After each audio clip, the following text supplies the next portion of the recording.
자, 이제 재미있는 중간고사도 끝나고, 그죠? 내가 보니까 A하고 B하고 C는 뭐, C 학점은 평가하기가 수월한데, A냐 B냐가 상당히 평가하기가 상당히 곤란할 정도로, 뭐야, 왜 붉은색이 이거 해놨어? 이 뭐 거꾸로 깨어났구만. 앞에 강의하신 교수님이 너무 열강을 하셔갖고 내가 들어오기가 뭐 했는데, 열강을 하다 보면 이게 뚜껑이 바뀔 수 있어. A하고 여기까지 나오지. A하고 B하고 보면 A가 30%, B가 40%인데 이렇게 거꾸로 했으면 좋겠구만. 학점 인플레를 막기 위한 학교의 그 방침이 그러니까 방법이 없죠, 그죠? 네. 그래서 너무 이 경쟁이 지금 치열한 입장에 와 있다. 이 점수 A하고 B하고 지금 0.5점밖에 차이 안 난다. 그래서 기말고사는 변별력을 확실히 갖추도록 하겠다 하는 거예요. 자, 이번 시간에는 지난번에 우리가 시험 문제도 냈지만 이게 산업곤충을 인더스트리얼, 이게 무엇이 잘 안 나와.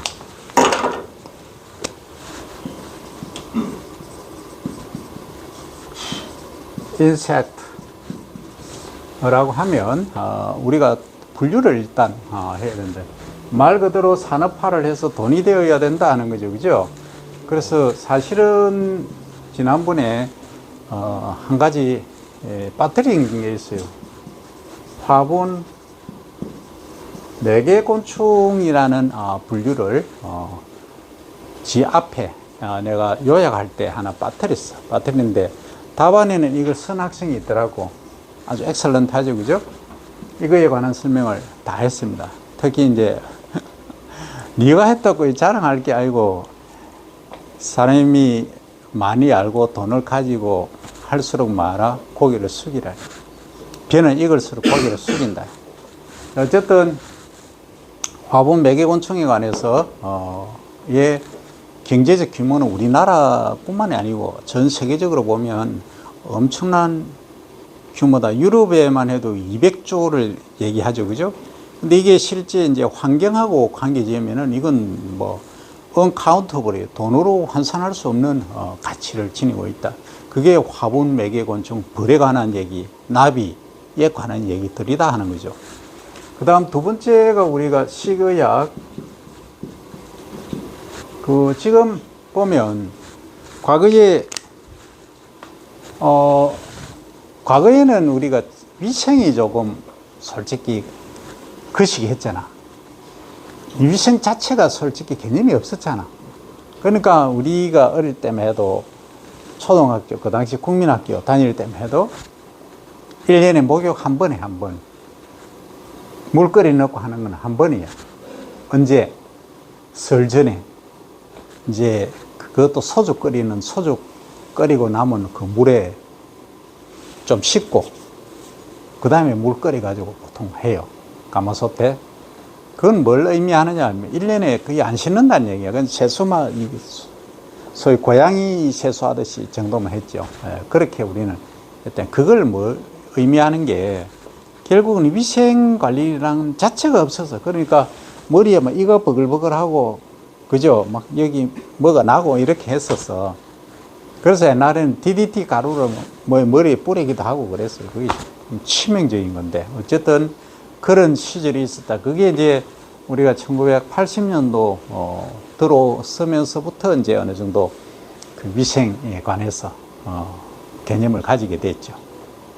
그전에는 이 조선시대에 보면 드라마 같은 데 보면 뭐가 있느냐 하면은 이게 피부에서 뭔가 나는 거 있죠. 위생관리 안 했을 때 나는 거. 그걸 뭐라 그러죠? 장. 누가 얘기했어? 민성이가 대단한데, 이 장, 그러니까 이 고름이 나오고 이런 거예요. 근데 위생관리를 안 하니까 이 고름이 나오는데 이걸 어떻게 해? 제거를 어떻게 해? 지금으로 보면은 항생제 주사를 맞겠죠. 아니면 먹겠죠. 항생제를. 근데 그 당시에는 그게 없었다며. 그래서 뭘 했느냐. 사람 입으로 빨기도 하고 손으로 짤기도 하고 나중에는 안쪽 깊게까지 내려가면 뭘 하는 장면이 나옵니까? 허준 드라마 보면은 선조의 아들이 있었죠. 광해군 동생이. 아이 등에 이 창이 심했잖아. 그래서 그무리를 붙였잖아. 그 그무리가 뭐였어요? 고름 빨아먹고 해서 왕쾌가 되니까 난리가 났었죠. 하여튼 결국은 이 의학용으로 이 그무리를 사용했다는 거예요. 역사적으로 보면. 이런 거예요. 그 다음에 이제, 그 당시는 또 뭐가 안 좋았느냐? 간이 안 좋았다, 간. 간 얘기 하니까 내가 어떤 얘기 할 것 같아요? 어? 굼벵이 얘기하겠지, 당연히. 굼벵이가 최고니까, 굼벵이겠지. 그 다음에 밀크 시설. 그죠? 그 다음에 뭐? 하얀민들레. 이쪽으로 가겠지, 그죠? 밀크 시설이 뭐냐고 또 묻는데, 엉겅퀴인데 가시 엉겅퀴, 가시 난 엉겅퀴, 하얀 진액 있죠? 예, 그게 이제 이 굼벵이에 인돌로 알카로이드하고 같은 성분들이 있다. 유사 물질들이 있다는 거죠. 그래서 혈전을 개선하고 하는 효과들이 있다. 그 역사적으로 보면 400년 또는 500년, 600년, 뭐 1000년, 뭐 3000년의 역사일 수도 있고요. 이 과거에 우리 선조들이 사용한, 활용한 곤충들은 이런 것들이다. 이게 우리의 그 식의학 곤충의 역사였다. 그리고 또 다른 걸 이제, 들어보라면 누에 같은 거 있잖아요. 누에. 누에는 우리가 과거에는 몰랐지. 그 효능을. 당뇨에 좋다. 그죠? 당뇨 치료 예방에 좋다. 뭐 또 치료하면 마리는성이 나니까 개선 효과가 있다. 이렇게 얘기를 하죠. 그죠? 그러면 누에, 그 다음 뽕잎까지 가고 결국은 꼬치를 지어서 그걸 뭘로 한다? 섬유로 해서 비단 옷을 만든다까지 갔다는 거죠. 그러니까 의약인데 이게 의식주 할 때 옷 의자가 되는 거예요. 여기까지도 간다는 거예요. 그런데 이걸 갖고 따로 또 분류하기는 좀 애매하다. 너무 분야가 비단 하나만 있어서 그렇다. 그 다음 세 번째 뭐죠? 요즘 나온 게 사료죠. 사료는 뭐예요? 지금 가장 많이 쓰이는 게 귀뚜라미. 그 다음 벼 메뚜기. 메뚜기는 식용으로도 가능합니다. 바로. 그죠? 그 다음 미럼 있죠. 미럼도 식용으로 다 가능해요. 그러니까 식용, 사료용 양쪽으로 다 가능하다 하는 거죠. 이런 것들이 곤충들의 효과다. 여기 이제 사료용하고 네 번째는 뭐예요? 관상하니까 사람 얼굴 관상이 아니고 이 보는 것으로 생긴 거. 그러니까 예를 들어서 장수, 풍뎅이, 나비도 사실은 여기에도 포함되지만 화분 매개충도 포함되지만 여기에도 포함된다. 그래서 단지 한쪽에만 포함된다 이렇게 이제 생각하면 안 되고 양쪽에 또는 세 군데 다 포함될 수도 있다 하는 거죠. 이런 식으로 우리가 분류를 하는 거예요. 그 다음에 또 하나 분류를 하면 뭐가 있죠? 정서곤충이라는 게 있어요. 이 관상은 애완 관상해도 되고 정서, 애완 이쪽에 갖다 놓아도 되는 거예요. 그래서 이것은 분류는 여러분들이 자기 능력과 분류를 하면 됩니다. 근데 지금까지 시스템, 체계적으로 하는 것은 맨 처음에 화분 매개곤충, 식의약곤충, 그 다음에 사료곤충, 그 다음에 정서, 애완곤충, 이렇게만 해왔다. 근데 이제 관상을 우습게 생각했는데 지금은 앞으로 이게 더 뜰 것 같다. 내 생각이에요. 뜰 수밖에 없어요. 왜? 사람이 귀로 듣고 먹어보고 이런 효과들을 누리지만 눈으로 보는 것을 너무 좋아한다 이 말.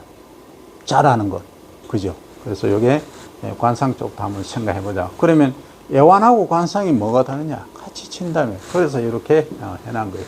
여기 올 수도 있죠. 근데 정서란 것은 말 그대로 이모셔널, 감정적으로 82kg에서 67이니까 15kg 감량을 했어요. 그러다 보니까 잘 못 알아보는데, 일단 곤충은 이렇게 우리가 분류한다. 처음에 화분, 매개, 식의양, 그 다음 사료, 정서, 애완인데 관상을 하나 내가 추가하겠다, 하고 싶다 이런 거예요. 앞으로는 이쪽이 산업화할 수 있는 부분이 크다 이 말이죠. 그래서 정서하고 관상하고 같이 가도 되지만 따로 가고, 애완도 사실은 우리 반려동물 있잖아요. 고양이, 개가 주죠. 이런 반려동물이 지금 시장이 여러분 상상을 초월합니다. 반려동물 지금 관계에 있는 분들이 1000만 명이 넘어요. 그러니까 우리 인구의 한 20% 정도가 이미 반려동물하고 관계에 있다. 직접 키우거나 아니면 주변하고 관계 있는 상황이다 하는 거예요. 자, 여기에 이제 발맞춰 우리가 여러분들에게 내가 질문을 준 게 뭐냐 하면 산업화에 관한 질문을 줬어요. 일단 누예에 관한 걸 줬고, 그럼 누예에 관한 답은 어떻게 가야 되냐 하면, 일단은 투 트랙으로 가야 돼. 하나는 뽕나무를 키워서 뽕잎과 오디를 활용하는 방법으로 원 트랙으로 가고, 또 하나의 트랙은 그걸 가지고 꼬치를 지어 가지고 번데기를 가공을 한다든지 판매를 하든지 당뇨 개선 효과를 간다든지, 아니면 누에 자체 오령 3일째 4일째 되는 것을 당뇨 치료제로 간다든지 또 식품으로 간다든지 이런 방법이 있어요. 그러니까 뽕나무 식물체를 원트랙으로 가고, 그 다음에 이제 누에 관련된 쪽으로 원트랙으로 가고, 그래서 투트랙으로 가서 소득을 올리는 쪽으로. 그러니까 나는 누에 키우는 게 힘들다 하면 그냥 원트랙으로 가는 거예요. 식물체만 하고 뽕잎하고 우디만 가지고 산업화하겠다. 그쪽으로 가서 규모를, 스케일을 얼마 하고 어느 지역에 토지를 얼마만한 면적을 얼마에 구입해서 1년차, 2년차, 연차별로 어떻게 소득을 내겠다 하는 그런 방법으로 가야 되고, 그리고 이제 거기에 우리 엘라케 때 배웠던 품종, 청일뽕을 할 거냐, 올뽕을 할 거냐, 어떤 뽕을 할 거냐, 뽕나무 품종에 관한 거. 그리고 나는 잎을 중심으로 갈 거냐, 아니면 어디로 갈 거냐, 그리고 생과로 갈 거냐, 아니면 가공으로 갈 거냐 등에 관한 구체적인 안이 있어야 되겠다. 그게 조금 부족했어요, 전체적으로 볼 때. 그 다음에 이제 군뱅이에 관한 것도 마찬가지입니다. 그래서 어떤 학생들은 틀을 작게는 잘 잡았어. 근데 그게 그냥 막연하게 한 학생도 있고, 계산을 해서 정확하게 수치까지 제시한 학생들도 있었어요. 근데 내가 볼 때는 여러분들이 다단식 사육, 집약, 인텐시브 컬티베이션에 관한 아직 이해도가 조금 부족하다. 그리고 뭐니 해도 뭐예요? 사료입니다, 사료. 어떤 사료를 먹을 것이냐, 사료에 관한 거. 그러니까 사료는 유충이 있고 성충이 있죠. 여기에 관한 어떻게 만들겠다, 코스트를 어떻게 줄이고, 그리고 영양 성분을 어떻게 배가시키겠다 하는 그에 관한 구체적 성이 아직 결여되어 있다.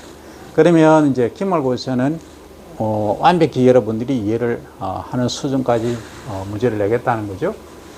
그 다음에 두 번째는 이걸 이제 사육한 이후에 어떻게 해서 마케팅을 하겠느냐.